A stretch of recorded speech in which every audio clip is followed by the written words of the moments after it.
নমস্কাৰ শ্ৰদ্ধাৰ শিক্ষাগুৰুসকল, আপোনালোক সকলোকে মোৰ ইউটিউব চেনেল সমাধানলৈ স্বাগতম জনাইছোঁ। আজিৰ ভিডিঅ'টো যিসকল ৰেগুলাৰ টিচাৰে মেডিকেল গ্ৰাউণ্ডত ট্ৰেন্সফাৰ বিচাৰিছে তেওঁলোকৰ বাবে অতি দৰকাৰী।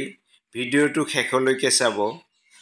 এই চিঠিখন চাইছে, এই চিঠিখন ডাইৰেক্টৰ এলিমেণ্টাৰী এডুকেশ্যন আছামৰ পৰা যোৱা 8/8/2024 তাৰিখে এক জাননী যোগে নিম্নলিখিত তালিকাভুক্ত অসমৰ বিভিন্ন জিলাৰ মুঠ 157 গৰাকী শিক্ষক শিক্ষয়িত্ৰীক মেডিকেল বোৰ্ডত হাজিৰ হ'বলৈ জনাইছে। ইয়াত এটা বস্তু আপোনালোকে চাব যে ইতিমধ্যে গুৱাহাটী মেডিকেল কলেজ আৰু হস্পিটেল কনষ্টিটিউট কৰা তাৰমানে গঠন কৰা মেডিকেল বোৰ্ডত ৰেগুলাৰ টিচাৰ যিসকলে ট্ৰেন্সফাৰ বিচাৰিছে তেওঁলোকে মেডিকেল গ্ৰাউণ্ডত যিহেতু বিচাৰিছে সেইকাৰণে এই মেডিকেল বোৰ্ডত হাজিৰ হ'ব লাগিব। আৰু মেডিকেল বোৰ্ডত হাজিৰ হ'বলৈ ভেন্যুটো দিছে আপোনাৰ obstetric and gynaecologist department, academic hall, first floor, Guwahati medical college and hospital, Bhangagarh, Guwahati 32।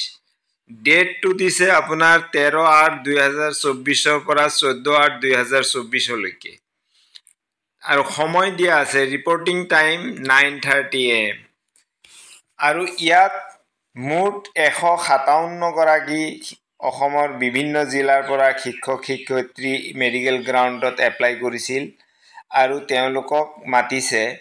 ইয়াত দুটা পৰ্যায়ত মাতিছে। এটা হ'ল 110লৈকে যিসকল শিক্ষক শিক্ষয়িত্ৰীৰ নাম আছে তেওঁলোকক মাতিছে 13/8/2024 তাৰিখে আৰু 110ৰ পৰা 157লৈকে এই শিক্ষক শিক্ষয়িত্ৰীখিনিক মাতিছে আপোনাৰ 14/8/2024 তাৰিখলৈকে। তো এই তালিকাখনত নাম থকা শিক্ষক শিক্ষয়িত্ৰীসকলে কি ডকুমেণ্টছ লৈ যাব লাগিব ইয়াত দিয়া আছে। All the candidate must attend the medical board along with the original document and a self attested photocopy set of the following.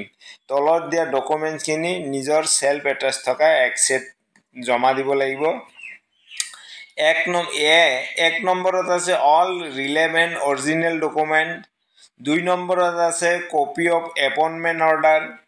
3 নম্বৰত আছে মেডিকেল ৰিপৰ্ট। 4 নম্বৰত Aadhaar card, PAN card, voter ID আৰু লগত ল'ব লাগিব 2 কপি পাছপোৰ্ট চাইজ ফটোগ্ৰাফ। এইখিনি documents লৈ নিৰ্দিষ্ট সময়ত আপোনালোকে মেডিকেল বোৰ্ডত হাজিৰ হ'ব।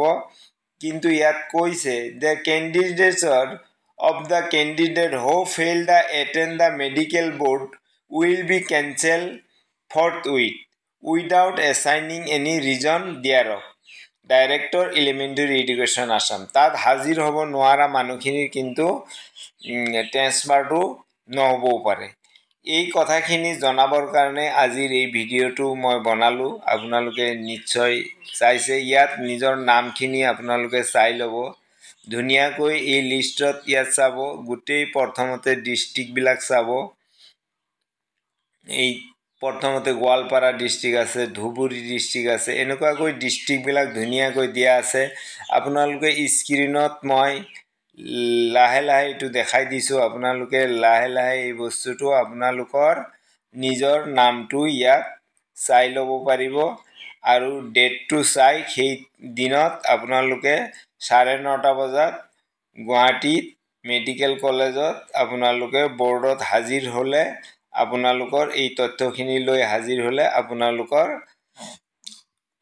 কামখিনি হৈ যাব। এইখিনি আছিল ভিডিঅ'টো ভাল লাগিলে আপোনালোকে এটা শ্বেয়াৰ কৰিব যাতে লগৰ বন্ধুসকলে এই কথাটো গম পায়।